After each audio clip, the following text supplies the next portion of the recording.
Good afternoon. My name is Hadria Stewart and I'm a member of the Kingston Technical High School family. Today's lesson will be on sentence errors. Now let's get into our objectives for today. What do we hope to achieve today? So by the end of today's session, you, the candidate, should be able to explain what a sentence fragment is and how to correct this error in writing. And I'd given you as an assignment before, so you should know by now. You should also be able to identify run-on sentences and learn how best to correct them. And you should also be able to track the development of an article from the planning stage to the completion of the extended writing task. And we started this yesterday. Let's look at this. That's a pizza, right? I'm sure many of you love pizza. Now you realize that a section of the pizza has been cut out, all right? We talk about pizza slices. So I know some of you would like the entire pizza for yourself, but if you don't live alone, this may not be possible. So it's highly likely that you're going to have to share. So it's highly likely that you'll get a fragment of the pizza. I know you don't like that, but that's how it is. So a fragment is a portion, right? A section, a piece, not the entire thing. Okay, so we're moving from the pizza now to look at this. Examine this thought, and you can tell me whether or not it's a complete thought. Suggested another week of treatment. Who suggested another week of treatment? Why? Not sure. That's not a complete sentence. It doesn't express a complete thought. So we call that a fragment, right? It's like the slice of pizza.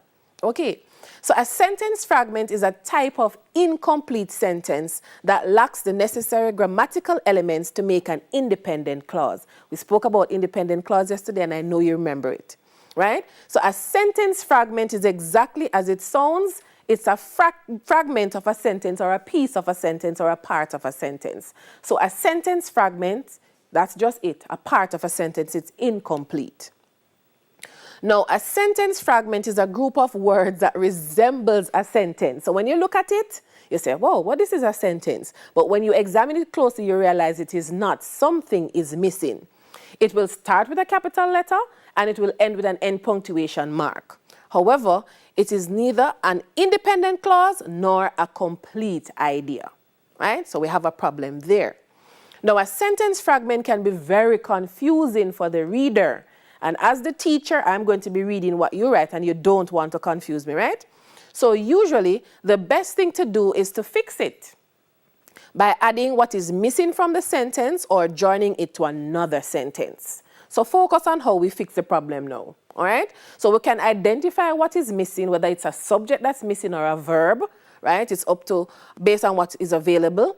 And then we add what is missing or we simply join it to another sentence. That means it's a dependent clause or a subordinate clause and we need to join it to an independent clause.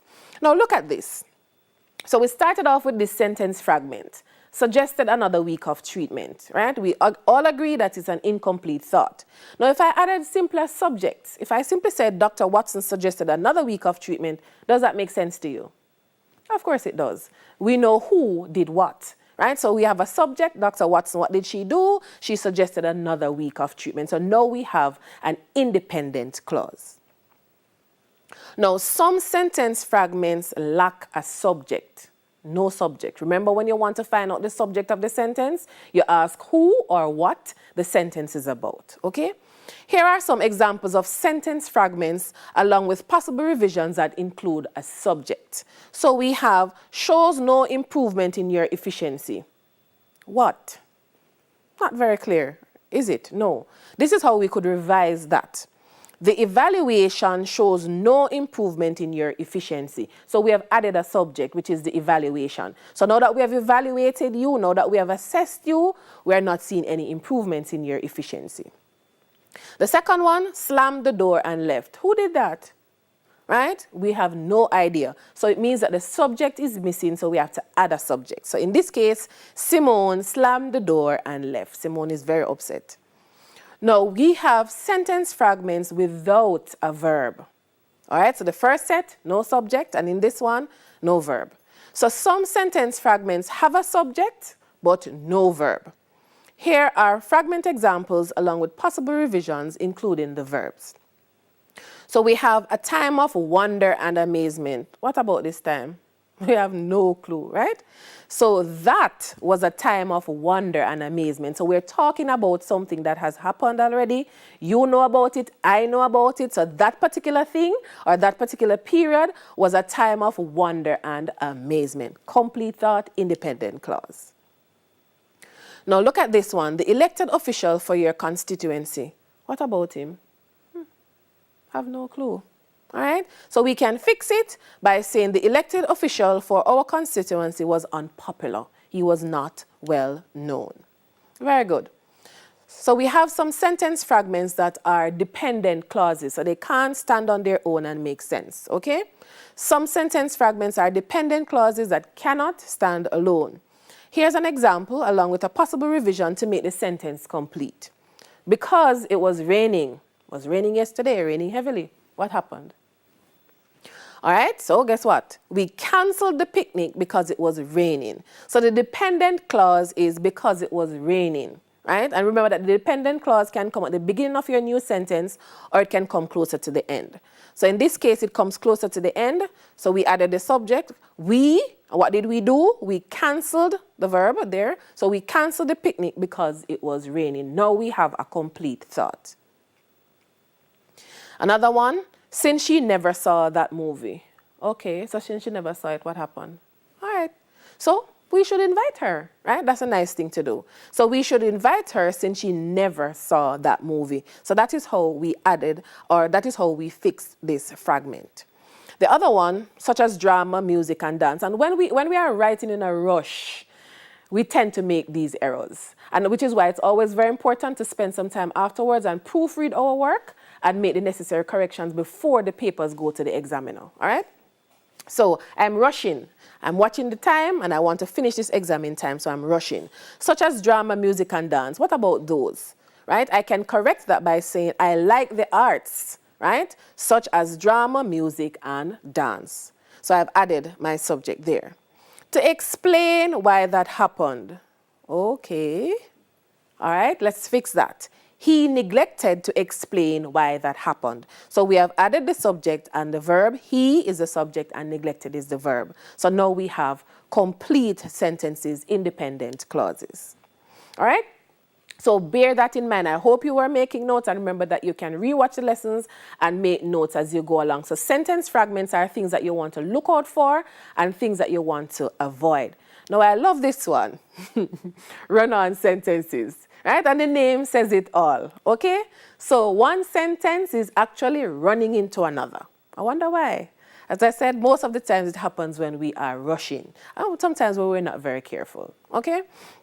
So a run-on sentence is a combination of two independent clauses joined together without a conjunction or punctuation mark. So both of these independent clauses form a complete sense or thought.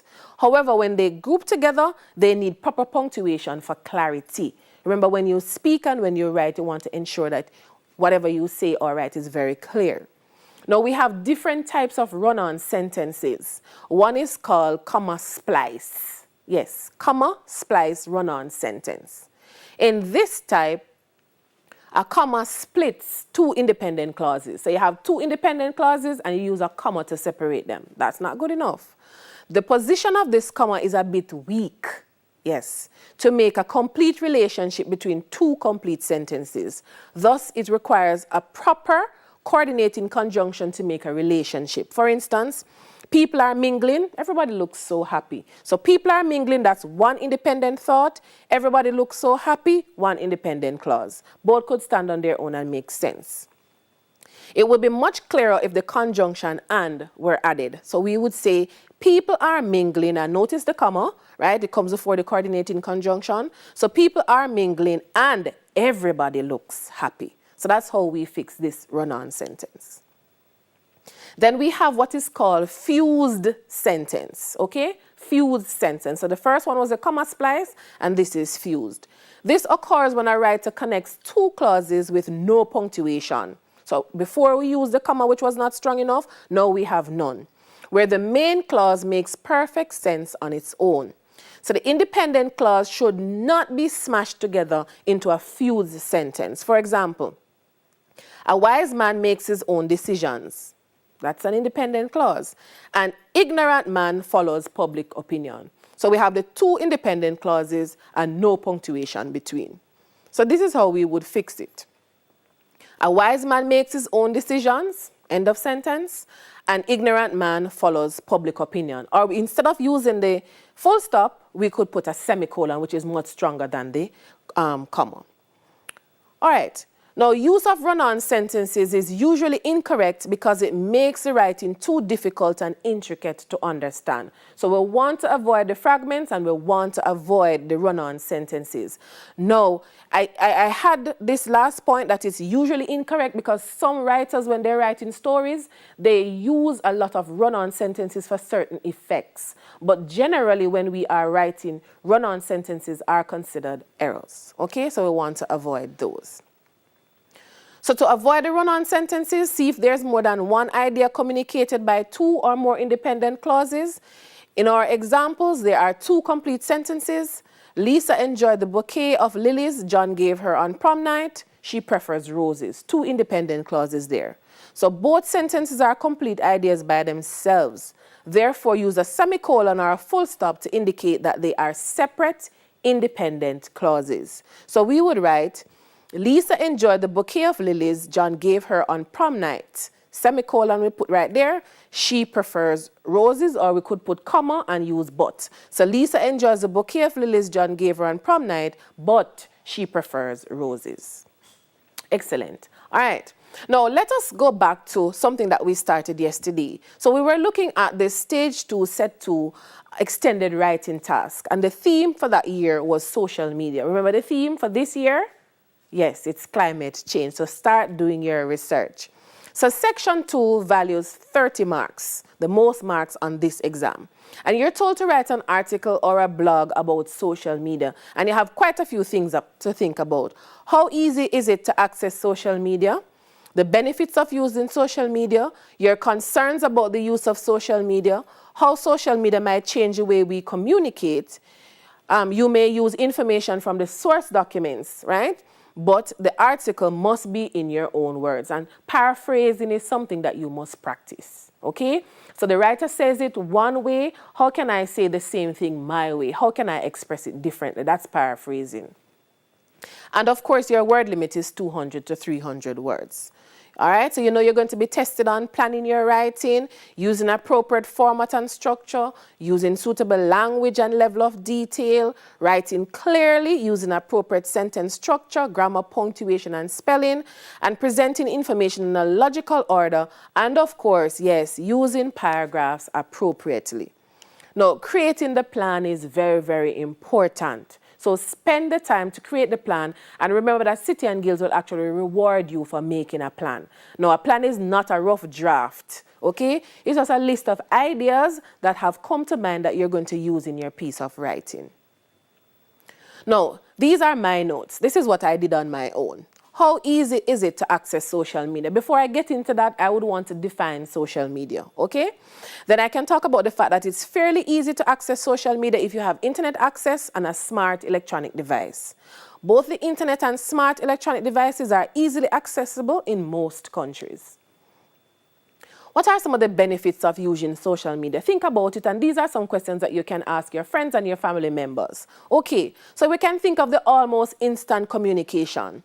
Reconnecting easily with family and friends, keeping people informed on current affairs. As soon as something happens, you can share it.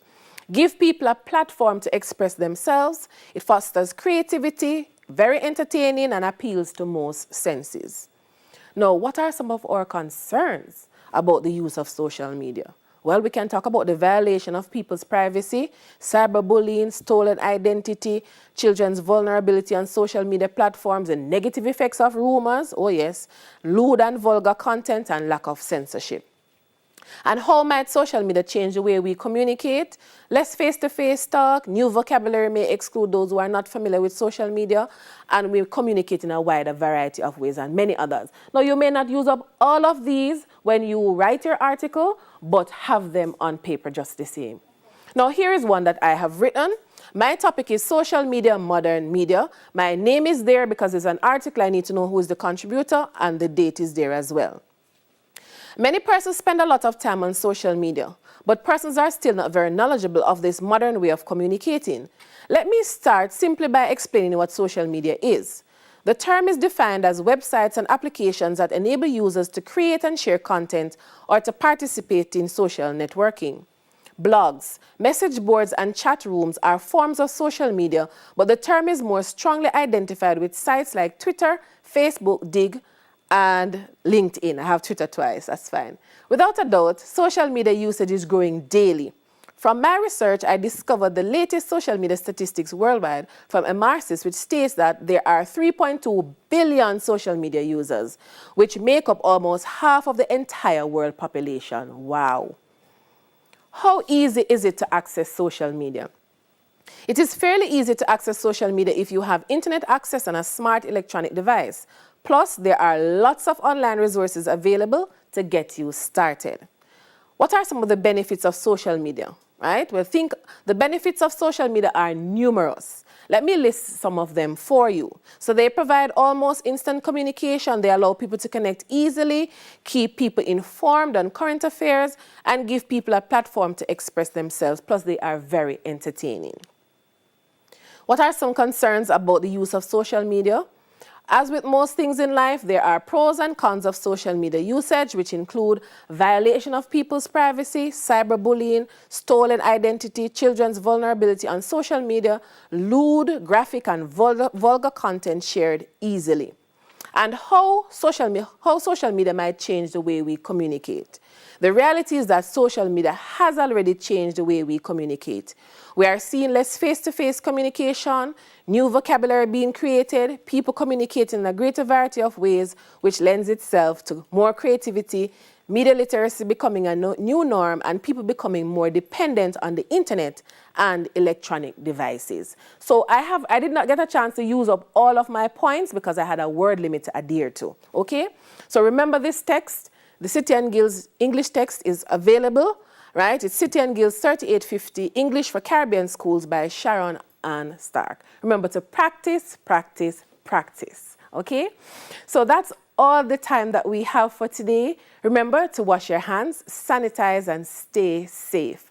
Join us again tomorrow for more math and English lessons.